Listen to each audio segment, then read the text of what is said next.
passionate about Cleveland sports. He's going in! Touchdown! Browns, Indians, Cavs, the Big Ten, and more. Cleveland is a city of champions once again! Andy and Jarid, Cleveland and beyond. Swing it line! To deep right! Here are your hosts, Andy Billman and Jarid Watson. And we are live and miserable on Twitter, Facebook, and YouTube. Hello and welcome, Andy and Jarid, Cleveland and beyond. He's Andy Billman. I'm Jarid Watson, and this podcast is brought to you by Waiting for Next Year. Check them out, original Cleveland sports reporting at waitingfornextyear.com. Well, we're going to cue the Welcome Back Carter song. Welcome back. Yeah, really great welcome for the Browns. As usual, a loss during week one. 38-6 was your final. And I'm sure you heard the news today about the game, and if you didn't watch it, or when you shut it off, or whatever you did, I ended up lasting the entire game, but I had a handful of beers, and by the third quarter, I was ready to just not pay attention anymore, and I'm guessing I'm not the only one who did that. And then also, I think, should we do mock drafts now for quarterback? Yes. Should we do a mock draft now after week one? Let's start. Yes. No? Yeah. Yes. I'm kidding. It's not that bad yet, but wow, that was a terrible start to week one. And how about the Indians? Did they help cheer us up at all? No, they didn't. No, dropped 6 straight now, 6 straight. But the good news is they're still going to be in the playoffs. So there's that to cheer about. What else? Oh, the Irish won. See, at least Andy's got that because I don't have the Buckeyes to save my weekends anymore. Andy does have the Irish. So they won, beat up on Duke. I'm sure Andy's going to gloat about that later. But first, let's talk about your Cybertless. Cleveland Browns. 0-1. Cleveland. 0-1. And I'm actually going to try to multitask here. But how everybody had a great day. And after a terrible Sunday, here we are to digest. I finally got the post on Waiting for Next Year. You're going to hear phrases like this all day today and all day on Sunday. Only one game. Might need a quarterback change. Same old 2020 Browns, as my partner and friend posted on his Facebook, and the likes. This is an easy time to get buried under the sludge that this is a Browns losing opener and thinking everything is bad.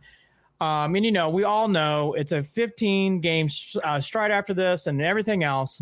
It's also naive to say it's just one game, and it can't get better from here. And I'm somewhere in the middle of this whole thing, but I will also say there are some we're going to go down it. There's some really, really bad things that happen, and we're going to get through the Captain Obviouses. Stefanski stunk. Myles Garrett and Olivier Vernon. Freddie? I thought Freddie was coaching. He stunk too. Myles Garrett and Vernon have to show up more.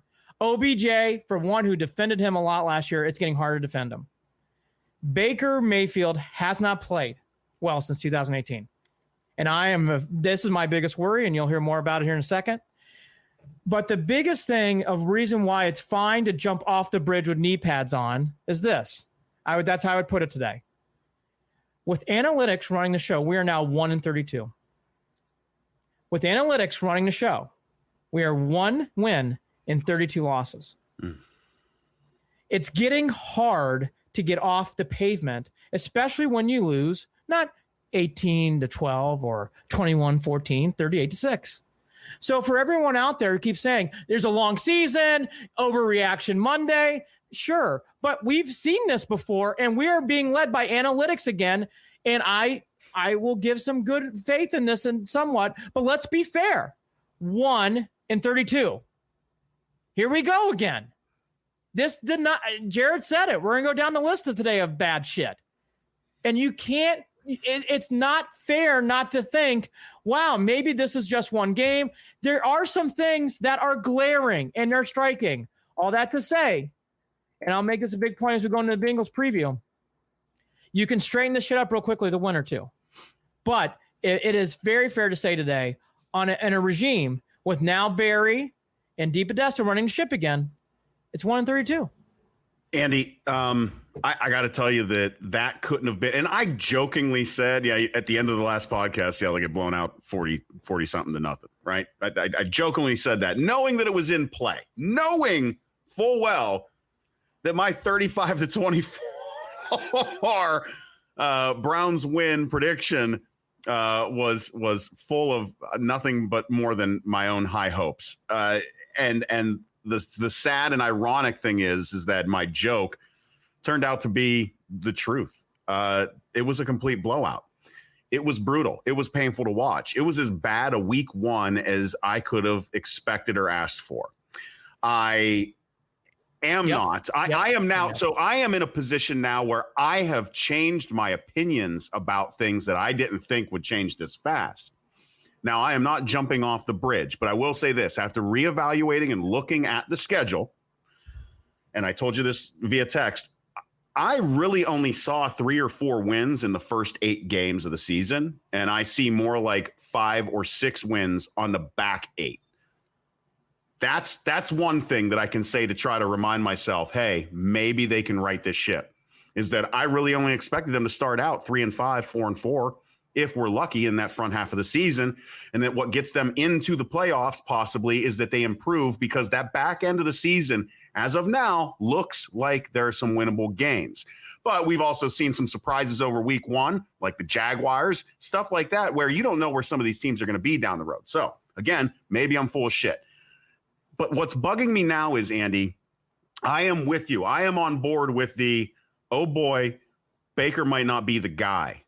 I'm big on this. He's not. I'm not saying that he can't fix it, but I didn't see any. He looked skittish in the pocket again. He had time. He was very errant on his throws. Where is the accuracy? That's all we heard about. I mean, where is this accuracy? So between his accuracy and then again, instead of targeting, and I saw somebody else in Cleveland news and Cleveland sports in the world made a point about Odell, and that was Odell needs to be targeted, not force-fed. I'll agree with that, but I'll also say this. Odell half-assed it. It looked like a lot yesterday. It's getting hard to defend. Jarvis OBJ. Landry was one of the few bright spots on that offensive side of the ball. And what the fuck, Kevin Stefanski? How many empty sets did I have to see yesterday? Still can't this throw. Is not a run-first offense. What were they doing? Still can't throw screen passes either. Year later, still can't throw screen passes. Unbelievable. Why did they not run the ball more? Empty set. How many times? You saw the guys line up straight across the field, and you just know that Baker's not even going to find. Okay. How is Baker finding anyone either? Well, no, they had protection. They had protection. I know. That's my point. They had protection. His protection was not terrible. Offensive line played well. Look, here's the thing, and he said it. Look, and now I'm scared though because Jedrick Wills, and we'll talk about him later. Well, we'll talk about him in a second. And Conklin's out. So look, he's going to be playing, it sounds like, but he's out right now. He's not practicing. Here's my biggest thing, and Jared hit on it. I'm saying it. Baker Mayfield is at the fork at the road game, and it's happening in week 2. If they don't win against the Bengals, it's the beginning of the end of Baker Mayfield. He has got to win that game. We're there. We're here, folks. He could go 21 out of 39, 189 again, and throw 3 interceptions. But if they win the game, he's fine. He has to win that game. Baker Mayfield's here. I've seen enough. Like, after the first completion to Hooper, ball batted down pick, next possession, scramble, Chubb, way incomplete, and fake punt, which is ridiculous. We'll get to Stefanski in a minute. Baker Mayfield, I protected him. I felt good about him in the offseason, even though we heard about all the crap and what was going on, how badly he's throwing. It's continuing on the field. It's the Ravens. Yes. Does he deserve to prove himself? As I said, the Bengals game. He is, but he's in that Hugh Jackson mode where I was 2 years ago. He has to win that game. Baker Mayfield has to win that game. Again, he can play crappy and win. It doesn't matter. Just win the game. But the days I am now here, and I'm not going to change this year on it. Baker Mayfield cannot lift the team and win games right now. He's going to manage a game. And that's what we need from Baker Mayfield. And you can't manage the game if Stefanski isn't going to make the play calls that you need to make around a quarterback like that. What in the world are they trying to force out of Baker? Why are they not working on getting him comfortable? Now, I will say this. And Njoku was a bit of a lifesaver yesterday, too. Played well. But the bummer is he'll be gone for the next 3 games. 3 weeks. And you know what? They found something in Njoku that was good. They used his height as an advantage, and on 2 of his catches, they used his height. And in the other one, by the way, Baker almost fell down. But, Baker got the ball into him in the end zone. He's wide open. Now, that's my stance on Baker. We can break down things. The accuracy's not there. His balls flutter. I watched the whole game. His balls flutter. They aren't crisp balls anymore. Yep. I mean, I'm just telling you what I'm seeing. Now, this is one game in 2020. But that's how big I can't stand. I mean, everybody's saying it, and it's true. This next game's everything. I hate saying it. It's everything. Even if you lose against Football Club and the Cowboys, if you beat the Bengals, it settles down the season. It really does. If you don't win that game, holy crap. Oof. It's buckle up time. Now, Stefanski. They did not run the ball enough. We all know that. They did not do enough misdirection or moving pocket. You saw none of, as my partner just alluded to. I don't know where Hooper was. He didn't, after that first catch, you never saw him again. And the thing that I am all, and Grossi hit it. I was going to hit it today too. I heard it from everybody. Not everybody, but I heard from a couple others too. I'm okay with status quo, staying in the moment. And you can tell he's much more of a mantra guy. I'm cool with that. But this team's energy level, I mean, just the Ravens were flying around. The energy was there. The Browns, I mean, there's a lot of times just like going through the motions. And again, if Stefanski's not a yeller, that's fine, whatever. But your team's got to, the Browns got to have emotion, got to have zip, got to have something. And then the biggest red flag to me about Stefanski is you can tell a lot about a coach about special teams. And our special teams was terrible. Terrible. Stefanski is already doing a lot of this. And you can't see it. I'm reading cards. And he's already got that look. Stefanski can't do that. Now, unlike Baker, I need Stefanski to do a whole year. But Stefanski had there's nothing else to say. His hair was on fire bad. Now, he did a nice job in the press conference. Short and sweet, took all the punches, didn't deflect at all, which was very good to see. All that to be said, let's hit it again. No misdirections. Why can't on this team we have sets with Chubb and Hunt in the game? Is that like against the rules? You can't have 2 of the best players on the field at the same time? Well, I don't understand Andy, that. I thought we talked about this before the season started. By the way, I know that was what was going to be a part of the game. I thought that what do you even have them for then? I agree. Put them out there. Put them both out there. Let them confuse the fuck out of the defense. Why? Why is it so hard? Why is it so hard? Why do coaches come to Cleveland and try to fit squares into round holes? Why? Why do we look? I get it. Fans don't know shit. Fans aren't on the sideline. Fine. You know what? Fine. I've been watching 20 years of losing football, so I know something. Explain that fake punt call. Explain where special teams was. And did anybody on defense outside of Larry Ogunjobi and Richardson play? And a little bit of Denzel Ward? Where was this? Now, here's something I will say in fairness to Stefanski. The game got out of hand, and the running game went away because of that. So I will pump the brakes on pounding the running game thing, but they should run the ball more. No, wait, hold on. I feel like they had time and opportunity before it got that out of control. No, you're right. Here's the one thing, though, that really bothers me about the running game that I don't want to pound it, but I got to say it because I felt it when Chubb fumbled. Hunt fumbled and we could have been shut out. And Chubb had a nasty fumble and he was trying to do a good thing. It was nasty because it was like you felt bad for him. Yeah. But Chubb and Hunt can't fumble. That's bad. And I know I don't want to pound on him. They're our best 2 players. I felt for Chubb, but again, I'm going to repeat this. We almost got shut out if Kareem Hunt doesn't land on the football. Just saying. That's the problem too. Even our best players are fumbling the ball away. It just was a shit show on top of shit show. And I know no one wants to talk about that kind of crap, but it's true. Like when Chubb fumbled the ball, even I said mentally, I'm like, God, like that. We can't run. We're fumbling. You just start feeling it. And you could tell. You mean Hunt when Hunt dropped the ball? Chubb fumbled the ball later in the game. Oh, later. Remember and they actually recovered that one. But my point is, like, when when I saw Chubb fumble, I immediately went to, well, now we're throwing the ball the rest of the game. And so I'm not going to pound him, but he needs to run the ball more. We all know that. Here's my Stefanski, Freddie Hugh moment. It's pretty easy. Late in the game, Mayfield gets knocked down, of course, because he's not accurate anymore. And then we get a delay on game on 4th and 1. Mm-hmm. We also had a delay in game on 3rd and 36. I mean, not sure what we were being delayed about.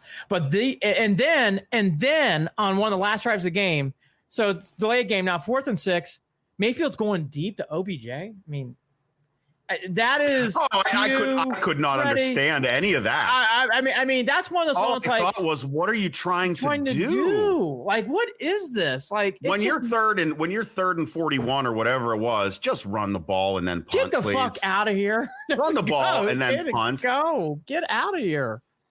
It's not time to take a shot down the field. Yeah. Oh, I just don't understand. I don't understand it, Andy. I don't understand it. Bad. There's no excuse. Now that's the offensive side of the ball we've talked about. Terrible. I want to hit on OBJ before we get the defense because I want to hit on him. I've defended him and I've been there and I know there was a report that he got an IV in the locker room right before halftime.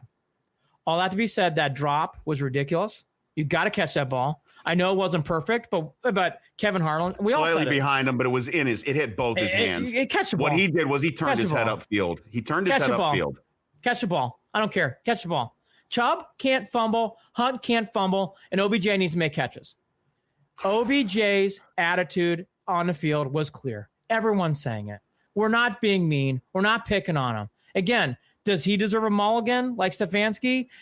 Not really Mayfield, but okay, yes, I'll give him another mulligan. But I'm going to say, I'm announcing it on this one. My defense of OBJ is getting more and more and more hard to do. Well, it's hard to. Because it's hard. Where's the production, man? Where's the production? Pouting. You saw it. Again, and then there was that play where he catches it, but he stepped out of bounds, and then he's complaining about the call. Right. It's like, you stepped out of bounds. You did. What do you want? No one else did. You did. Wake up. You stepped out, and then you caught it. Why is he not aware of where he is on the field to not let that happen?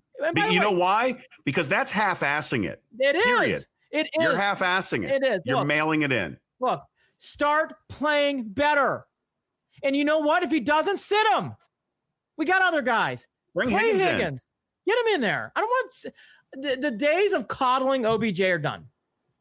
If you can't catch the ball on the end of the first half on a drive to get points going into halftime, I mean that, folks, that wasn't. We all saw it. Laces out. Yeah, exactly. EJ Spilota on Facebook. Laces out. Yeah. Kicking. But the OBJ watch for this podcast has started. It started. You can't defend this. You can't defend OBJ. Can't do it. I don't know of anyone who has necessarily defended Odell off of that performance yesterday, that lack of performance, and really that exhausting show of just, again, not like he didn't want to be there. His body language was so bad at times. And then to what everybody said, and again, we have to hit it too. I guess at halftime something was said. It had to be or something. And then in that first drive coming out, I mean, yes, we went down the field, but it was because of pass interference calls, which they were pass interference calls. Yeah. And then, but you could just feel it. It felt like 2019. It just did. It's hard not to compare it. That's what we saw. Again, it's one game, but that was really bad for him too. Okay, let's go to the flip side of the ball. Defense. I named it. Unless your name is Larry Ogunjobi, Sheldon Richardson, and Denzel Ward, I thought you stunk. Myles Garrett, love you, still a favorite player of mine, didn't do anything. Where were you? Couldn't tell Olivier one Vernon, thing. where were you? Olivier Vernon, where were you? He has got to start making an impact on that game. Vernon's put on notice. When is he going to start playing? I mean, how many times do we have to sit there and wait for Vernon to make a play? We already know how bad the linebackers and the secondary were going to be. We knew it was going to be rough. Yes. You need to have a strong a defensive line to make up for that, to pressure the quarterback, to make. Lamar Jackson did whatever he wants. You know why? We had no edges. Myles Garrett didn't do anything. And Olivier Vernon didn't do anything. Nope. Claiborne, actually, let me take a step back. Claiborne played a good game too. When he came in, he was trying to sack the quarterback and got to the quarterback. Yes. But if it wasn't Claiborne, the edge for the Browns had no edge. And that's Myles Garrett. And it should be one of the better edges in football. I mean, folks, it was embarrassing. I watched Myles Garrett. He was getting blocked and he was getting pushed. And again, Olivier Vernon, I'm waiting. I mean, you can pick a game. One Bengals game at home. Vernon hasn't shown up since. I haven't seen it. Well, let's also say this too. The Ravens do have an improved offensive line after last season. That is something that you're going to hear. And let's say this too. Lamar Jackson is a really good player. He can throw the ball. Look, I am never saying another word. Look, nope. He is light years around 6. He is lapping the field around 6. Yeah. In fact, he took the next step where Baker hasn't. Next year, the Hulu commercial is going to be Lamar Jackson. Guaranteed. And it should be. God bless. How are we here already again? Baker Mayfield regression is scary. And it isn't getting better. And I've seen this with Charlie Fry. I've seen this with Brady Quinn. I've seen this with Derek Anderson. And I'm seeing it now. I'm not seeing anything different. Yes, he needs to be rolled out more. That's on Stefanski. Yes, handing the ball off to 24 needs to be done more. That's Chubb. Yes. All that to be said, he was not pressured. He couldn't make throw. And this batting the ball is getting to it's just like, well, let's just mark it down. He'll have 3 or 4 passes batted down. And we're there now. We're there. I mean, every game there's 3 or 4. Every game. He is not playing up 2018, and we're getting to that point where, you know what, that was just more of a mirage because this is reality. Okay, it's one game, though. It's one game. Okay, the unspecial teams. So the good news is Seibert is no longer in town. Cody Parkey's in to try to help rectify that situation. That's good news. I want to point to this again. I want to repeat it. I have heard this from other head coaches. Many coaches say they can tell by a team's preparedness by special teams. The Browns couldn't tackle. JoJo Natson did little to nothing. We had flags on several penalties. And by the way, 15-yard flags. I mean, special teams on teams like this have to do at least lukewarm to okay. And they stunk. And look, nothing against Seibert. We talked about it all offseason. That was a joke from a joke from a joke. And Cody Parkey, welcome down. By the way, that's on John Dorsey too. 5th round pick. That's on John. Another draft pick gone away down the shitter of life. How did they feel comfortable going out there with Seibert and with Cody Parkey being the backup right now? How did they ever, before the season started, feel like this was the optimal situation in their kicking position? And again, I'm going to go ahead and point out all that money sitting there, all that money unspent when you could have got a kicker. Call Adam Vinatieri. That's what I was going to say. Call him. But they're not going to. No, they're not. Nope. Vinatieri doesn't do anything for their analytics. 1-32. 1-32. One win. Just think we could have had 10 points. And by the way, these analytic games aren't competitive. None of these games are competitive in 16, 17. These games aren't competitive in 2021 game in. This is when you go 1-31, 16 and 17, and those were terrible years. And you start off 2020 going back to analytics and you get the shit kicked out of you 38-6 against a great team on the road. We all know. Okay. How? Again, I will say this. You jump off the bridge, but with knee pads on because you're hoping you embrace impact. You're hoping that part of this has to do with the fact that, again, new coach, new regime, new system. Again, all fair. Again, he deserves a chance. Third, Absolutely. fourth new coach for Baker. Sure. All that's true. Sure. No preseason. OBJ got frustrated because he knew they were going to lose. Okay, fine. All fair. But we're going to get to the Bengals preview, but I'm going to tee it up now, starting hammering home. The season begins and ends on Thursday. If they don't win on Thursday, you can talk to me until the cows come home. It is going down the road of mock drafts. We'll start previewing Trevor Lawrence. We'll start talking about OBJ trade possibilities. Olivier Vernon, when do they cut him? Like, you're going to start hearing that comment. And by the way, if Porter Gustafson really played that well in the preseason, why don't we get him in the game? Because if you're not getting any impact from Olivier Vernon, you got to keep Myles Garrett in the game. I get that. But okay, one more time. I like Myles. He's one of the better players. He stunk yesterday. I mean, stunk.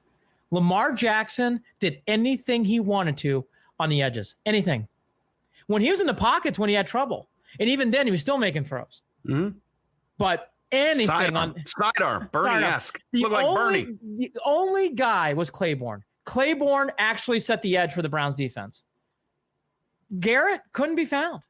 Olivier Vernon, I don't even know what Olivier Vernon's number is, nor do I want to.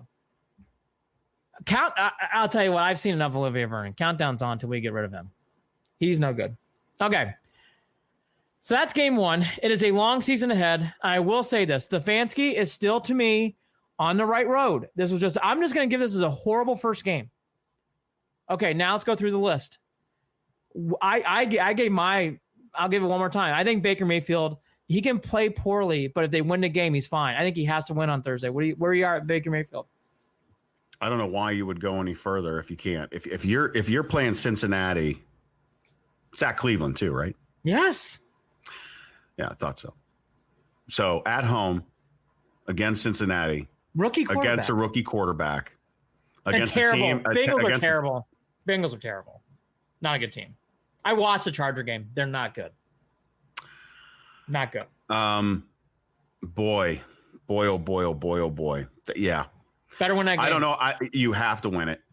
Have to. You have Again, it's not. We're not overstating this. And if you're going to hear it from other places, not just here, you have to win this game.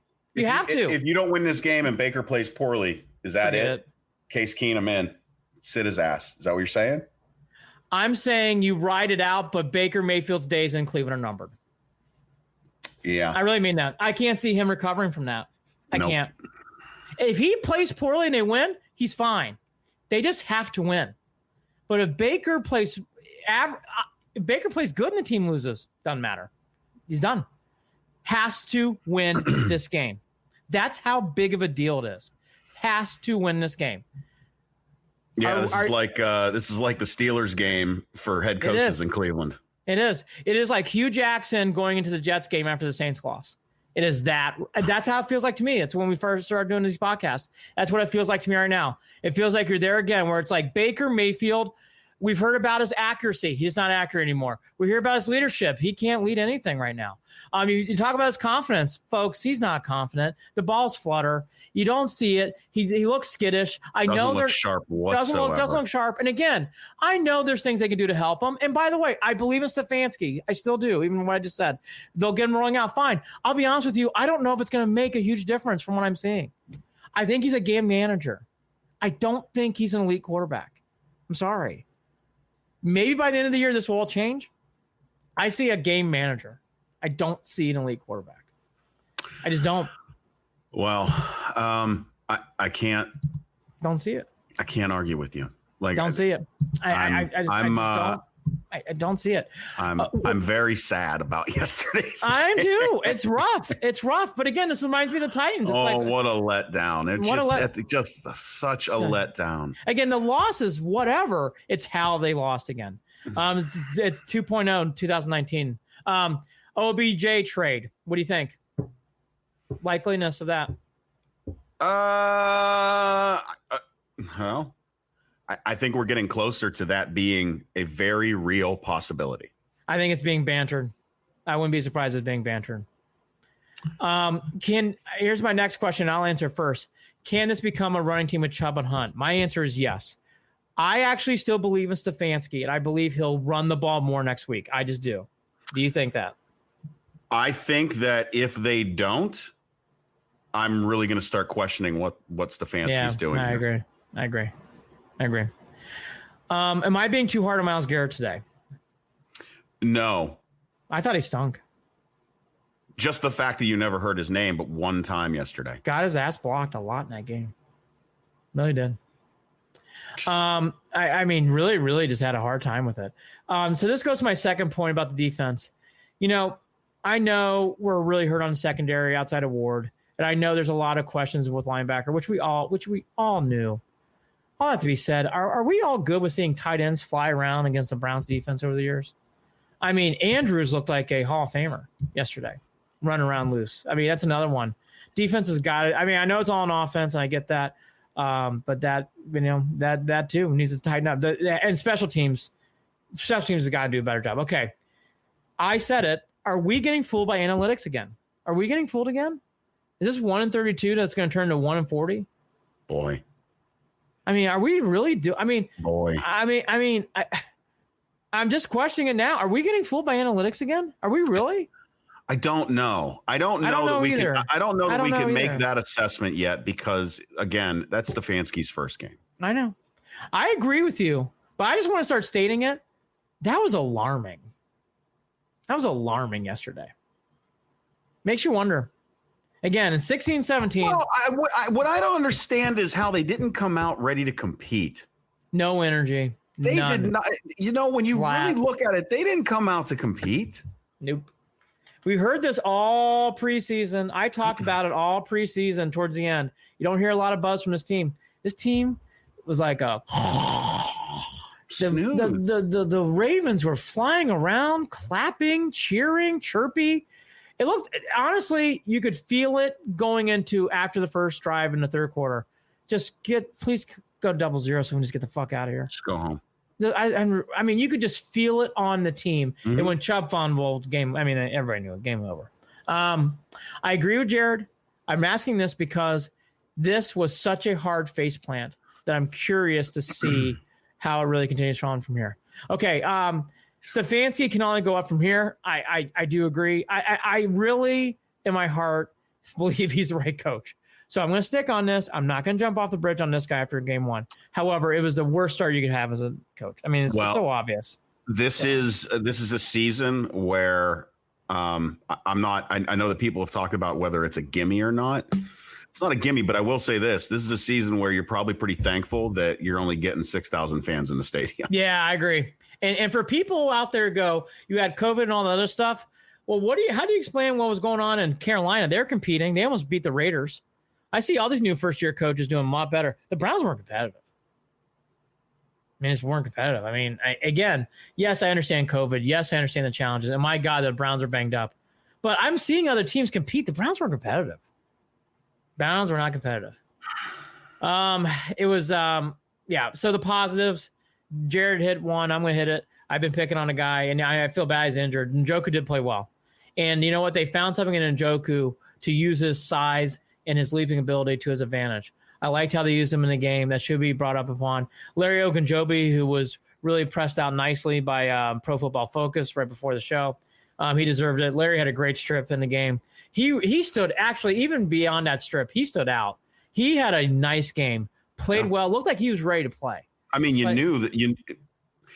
it surprised me that he played as well as he did. Yeah, look good. Richardson did too. Richardson played a good game too. But I want to jump back to Njoku really quickly too, because we can talk about how well he played. But here we are again with yet another injury. And he ain't helping you if he ain't on the field. No, I'm with you. And that's something that I don't think, that should be mentioned too as something to watch. Yeah. The other thing, because if he comes back after 3 weeks, he plays another game or two and then has another injury. Yeah. What are we doing? I don't want to minimize it. I feel bad, and you're absolutely correct. But they have Hooper, Bryant. I mean, I know. I get it. It's just you can't even be happy about the good. I'm just not there. No, I hear you. I've been drained all day after that game. I know. Yesterday, Andy. I know. I'm with you. Here's one other good I felt, and I've been teeing it up, and I've been saying it throughout.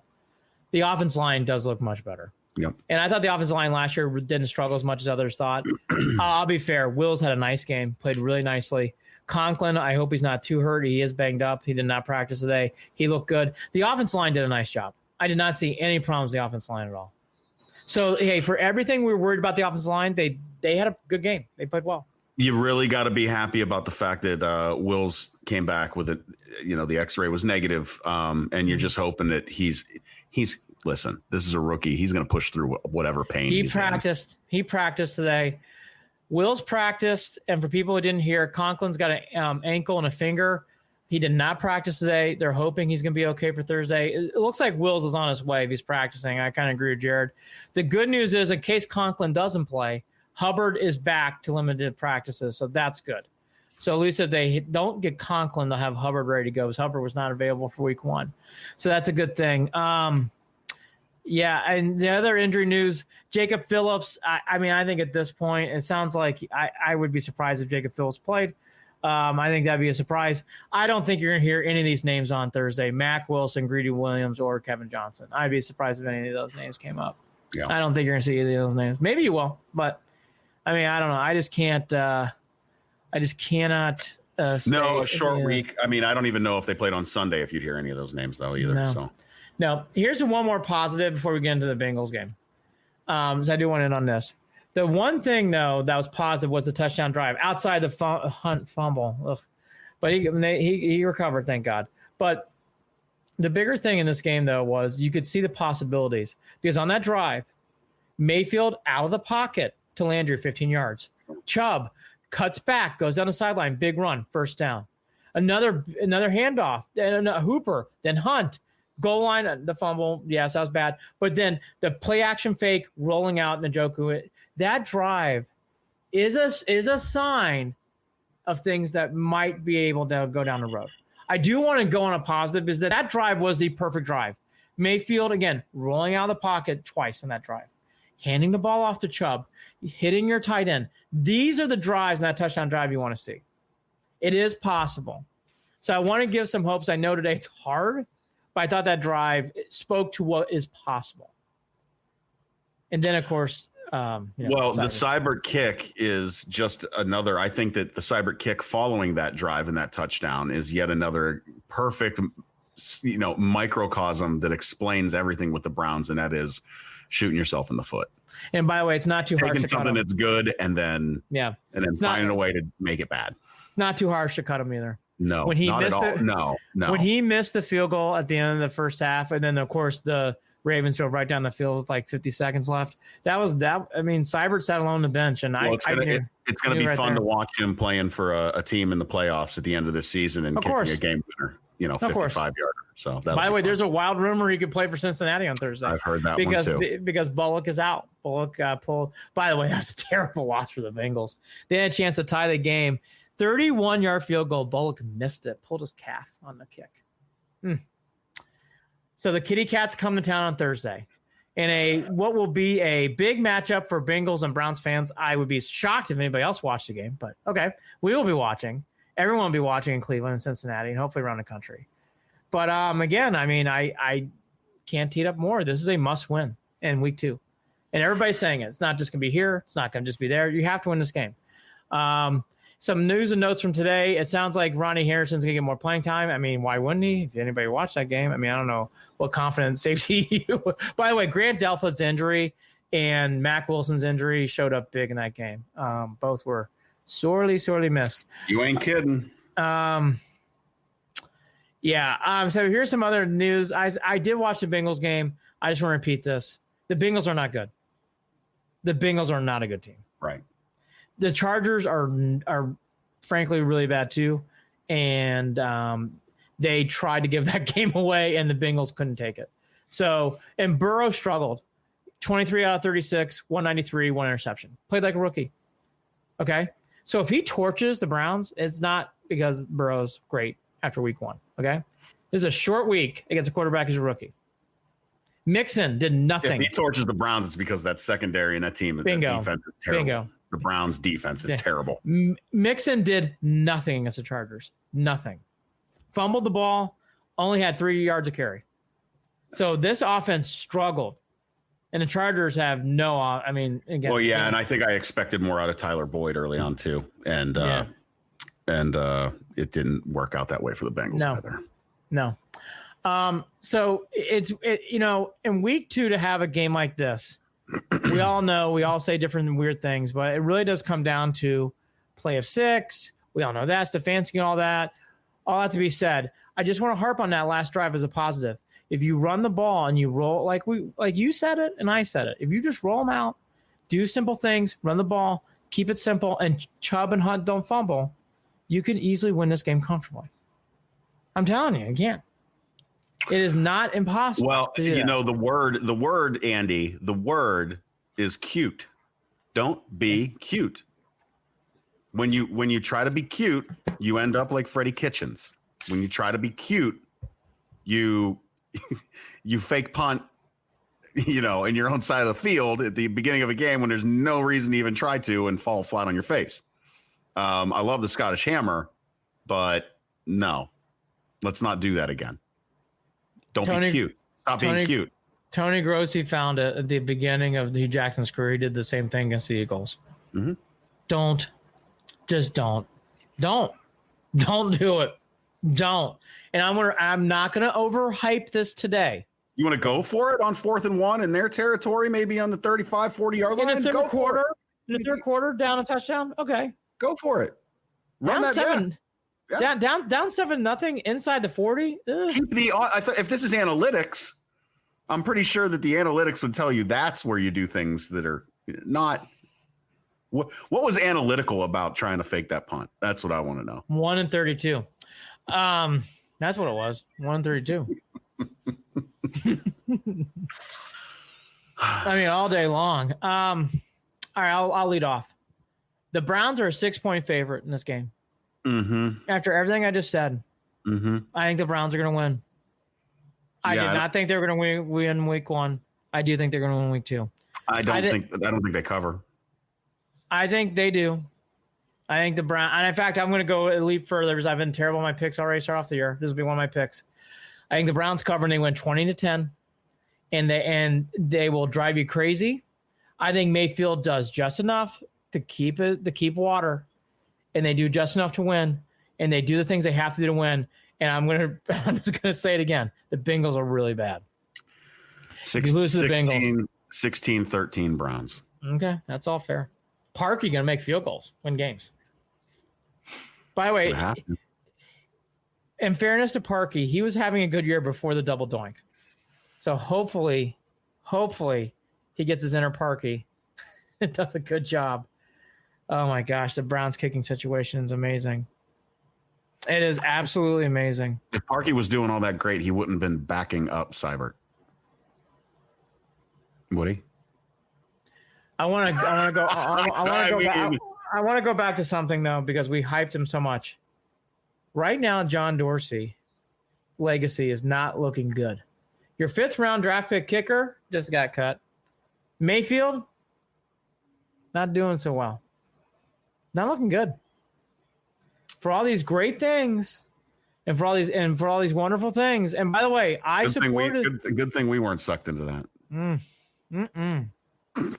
I'm glad we weren't quoted in an article. No. Well, let's.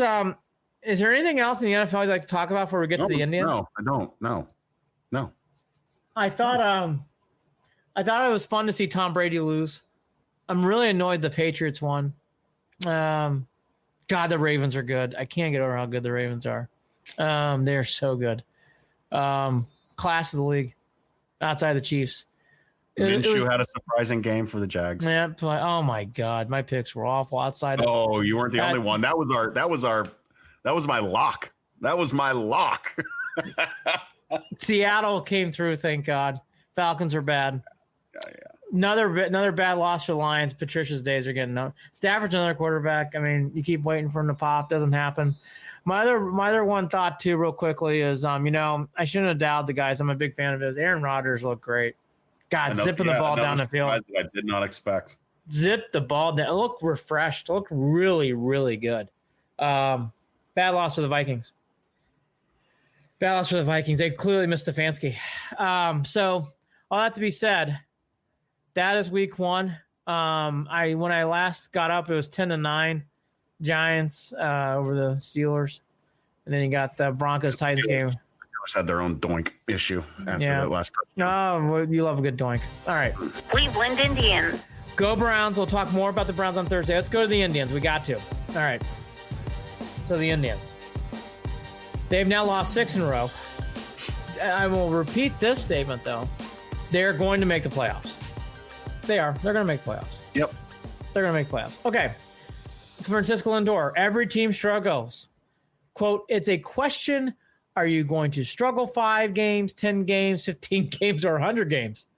We don't have that many games to be struggling, end quote. 16-10, Dan Monos, thank you. Steelers, of course the Steelers. Another quote from Sandy Alomar, we kind of felt like we didn't go through any skid during the regular season like this until now. So for people who haven't been watching, because I actually have been, this has been a tough eyesore Browns-Ravens opener type of stretch here for the Indians. Well, this is how many? It's 6 in a row. Is 6 in a row. It's been a very long time since they've lost 6 in a row.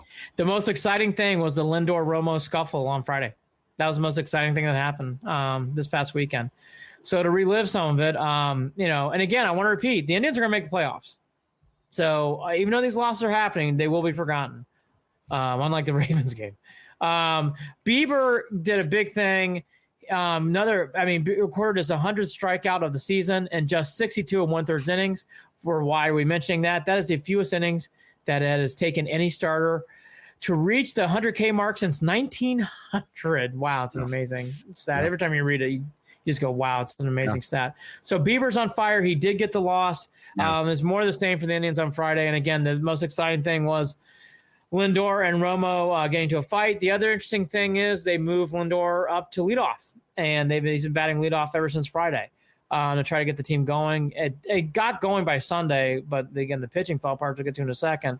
The biggest thing in this game, again, stuck out is Bieber's pitching well. He had a couple bad pitches. The theme in this weekend is anytime the Twins got up and they saw a mistake, they didn't just hit it, they hit it out. They hit it hard and they hit it out.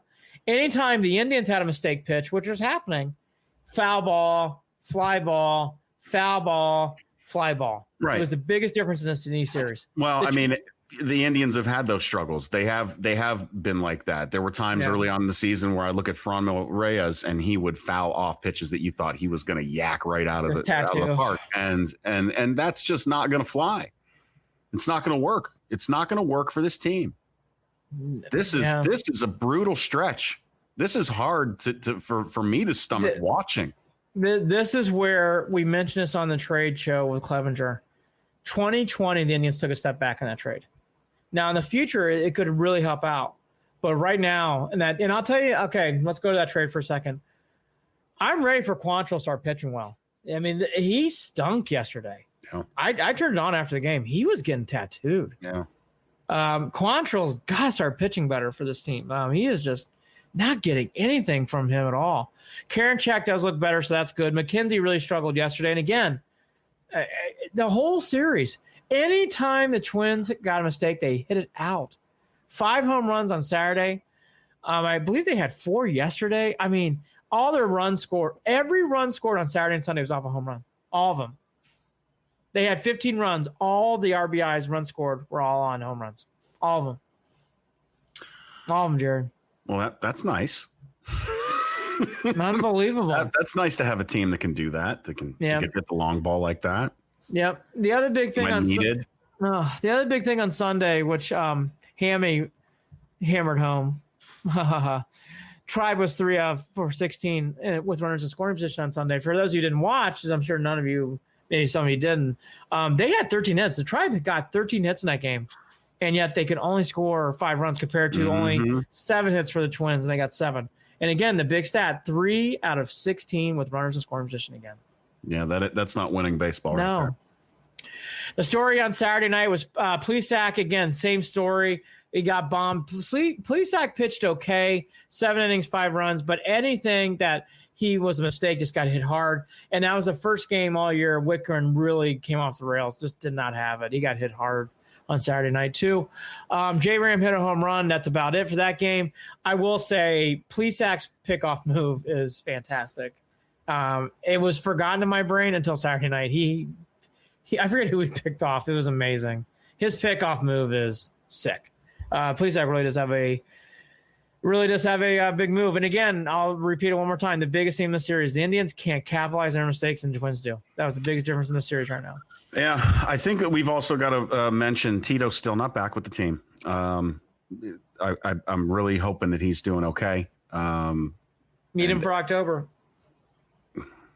Really well, do. I mean, the bottom line is I care, obviously Andy and I both care more about his health than that. Oh, of course. But absolutely, that's very much true. Hey, on the field. I don't know. Yeah. As much, here's the thing. You can't blame Sandy Alomar for the Indians' lack of hitting. Or not, you can't blame Sandy Alomar for the shit that's going on right now in this six game losing. Lindor and J-Ram getting picked off first base. It has nothing to do with Sandy Alomar managing. And both happened this weekend. Right. And you know what? What's funny is you think Lindor would have learned because it wasn't only but a week earlier that he was almost picked off for the same stupid stuff, leaning too much. The Indians are just in a fog. And again, thank God for Pad. They have Pad, and thank God. And the Orioles and the Tigers aren't winning. So the closest team to them now is the Mariners, and the Mariners are, I think, 4 or 5 games under 500. So the Indians, I hate saying it, these games don't, I just got to be frank, they don't matter. The Indians just need to get ready for October. These games, though, are mind-numbing to watch, and it's getting hard to get ramped up for the Indians. So for people out there who go, I'm not fired up for the playoffs, I wouldn't blame you. These games are hard right now. They aren't fun. Football's back. I'll be watching every game, and I love watching Indians. But for people like, I can't do it, I wouldn't blame you. These last 6 games were painful. I admittedly took a break. Yeah. I did. Now, granted, I check in, but I can't watch it because I know the storyline. I know this storyline, and until they get that fixed, it is just it'll ruin my look. Have I ever been this melancholy? Not since the last Brown season. After the Astros sweep and Hugh Jackson debacle, that was bad. Yes. That was really bad. And that's when we kind of found out the Cavs were going to be fucking This is where, again, I really wish I had some Ohio State football to hang my hat on and say, well, at least I got the Buckeyes. Yeah, that might be coming soon. Real quickly, then let's get to football. Again, all that to be said, congrats to Bieber. There is, for people who are wondering, I thought there was a good stat by Mandy Bell. Lindor, Cesar Hernandez, Ramirez, Santana did combine in the series finale to go 10 for 19 with 3 RBIs, 3 runs scored. So you're seeing glimpses of this. They did move to Lindor to the 1 hole, which I know people believed in. I was not as convinced. I'm still not as convinced, but hey, so if you're going to get that kind of production, maybe I'm wrong. So maybe that's the thing that the Indians needed. All to be said, though, hard stretch for this team. I'm glad. By the way, get it all out now. Oh, yeah. October, you got to turn it on. So get all these losses out now. It's the Cubbies, and then they play Detroit. That series in Detroit's big. You can't one more. You cannot go 3 out of 4 losses or swept by the Tigers. You can't. Nope. You got to win at least half. Got to. Much needed day off for the Indians. They're back in, like I said, on the north side. Tomorrow against the Cubs. Okay, college football. Oh, my God. Are we done about the Cleveland teams? Would I talk about the Cavs? No? Sure. Any draft rumors? No. Yeah, maybe trading Kevin Love. Don't trade him. What was it? Indiana is the Pacers? Is that the rumor I heard lately? I don't know. I think it's I don't want draft picks. How bad has John Dorsey looked now in this prism? It's amazing. It's amazing how he has flipped.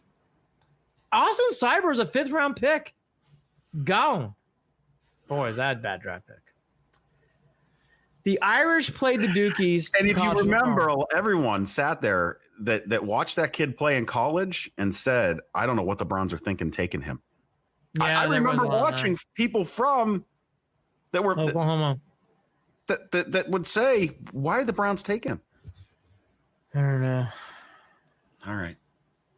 All I will say is, for what it's worth, he so bad. Thank God for Larry Ogunjobi. Thank God for Richardson.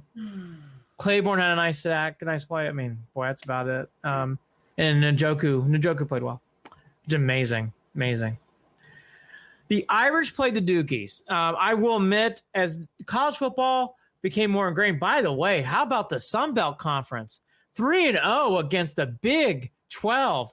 Kansas getting stomped. Oh, by the way, for people who don't know, Les Miles, Clevelander, Elyria, Ohio born. Boy, poor Les. I like Coach Miles. They got the shit kicked out of them. Poor Iowa State. Oh my gosh, Matt Campbell, the genius. He got knocked around. Boy, bad loss. Awful. Thank God I'm not a Big 12 fan. 3-0 the Sun Belt goes, just zipping along, zipping along. And then there's my Irish. For those of you who don't know, Clemson's very good. You need to watch that game. And I did watch a lot. It felt like a normal college football weekend, kind of. There was no SEC, no Buckeyes, no Boilermakers, but it was good to see teams like the Irish. It was fun. Here's my quick thing on the Irish fans out there, which I know all of you are. I am really concerned about Book. I don't think he has enough to win a national championship. However, there are some good things you see on the field, and the Irish did not play well, and they won comfortably. Yeah. And seeing what I saw from other college football games, that's great. Because if you get away with playing, the Irish did not play well, and they won that game. That's all that matters. Williams looks like a good, hard-hitting running back, meaning he's either going to be 2 yards of dust or lightning 70 yards down the field. And that rookie, that freshman, I can't remember his name off the top of my head, he is going to be a star. He looks like a mini rocket. He's going to be really good. Irish do have some parts and places, but if I'm being honest, I don't see national championship. Even if it was a normal year, I don't see national championship. But they're good. They're going to go 8-2, 9-1. They're not going to beat Clemson. Everything else will be in play. Clemson's a machine. My God. The best thing about the Wake Forest game was the Deacon coming out on the motorcycle. That was about it. Trevor Lawrence looks good. Maybe wearing a different shade of orange next year. Does he look good enough to play for the Browns? Mm-hmm. I love Baker. I'm supporting him. That was eye-opening bad. Am I overreacting? No. I don't see it. No. I'm there now. I don't see it. It's gonna take I don't know how he turns this around. I don't see it. He's gonna have to manage the game. I can't state that enough. If he can manage the game, we can win games. If you rely on him to throw 39 times, yeah, this is what you're gonna get. No. So the Irish played well. Clemson looks great. And the Indians, don't worry, turn on back in October. I'll watch every game, but just get through this stage. Big series against Detroit, though. You cannot get swept against Detroit. You got to win 2 or 3 of those games. Does I rub my forehead again? Follow us on Facebook, facebook.com/Cleveland and Beyond. On Twitter, @CLE and Beyond. Shoot us an email, andyandjared@gmail.com. Andy and Jared, JARID @gmail.com. I want to know, I hear yelling in this house right now, and it's driving me up a wall. I don't know if you can hear that. If anyone can hear that, I apologize. There's yelling you can. going on. I don't know who's yelling, but I guess we're just going to yell. Do I sound annoyed? Do I sound like I'm ready to wipe my hands of this entire weekend? People like you and myself, Cameron Billman, Carson Billman, everybody, we're all just Yeah.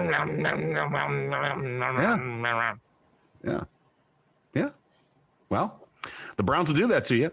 We're a part of Waiting for Next Year. Check them out, Original Cleveland Sports Reporting at waitingfornextyear.com. Andy, any final thoughts? Jared has to do some family stuff. So I'm going to do a Facebook Live right after the Bengals game. I will give a quick recap, and then we'll do a big full show on Monday.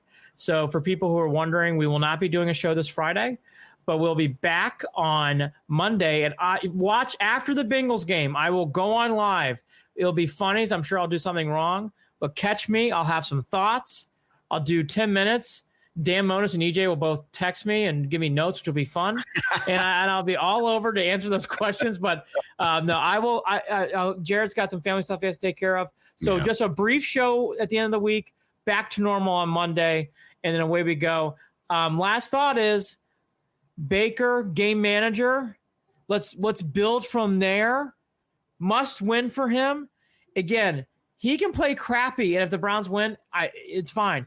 I don't see Baker surviving this if he loses. I just don't. I don't see it.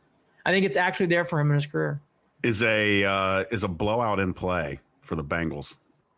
Bengals are really bad. Is a blowout in play? Meaning the Browns blowing out the Bengals, or the Bengals blowing out the Browns? Bengals blowing out. No. Okay. Let me say this. If the Bengals blow out the Browns, I'm going to get out a fucking grid map, and we're going to start doing analytics live on Thursday night, because they cannot get blown out by the Bengals. And that team is terrible. Did you really just say that? They can't, I did. No. Yes. No. I No. did. No. Yeah. No. How long have you been a Browns fan? I will literally have an analytics conniption. Oh. He's Andy Billman. Oh my God. I can't even. I'm glad I put that worm in your head. Oh my God. Can you imagine? I'm Jared Watson. Oh. Andy and Jared, Cleveland and beyond. No, I can't. Go Browns. Take care. Go Browns. Beat the Bengals. Turn this crap around. We believe in you. I don't. I do. Let's go. Win some games. I paid for this DirecTV package. I want to see some goddamn wins. $240. Oh, wow. Well, that's even more than that now. You got to talk to me offline. I got to get you a better deal.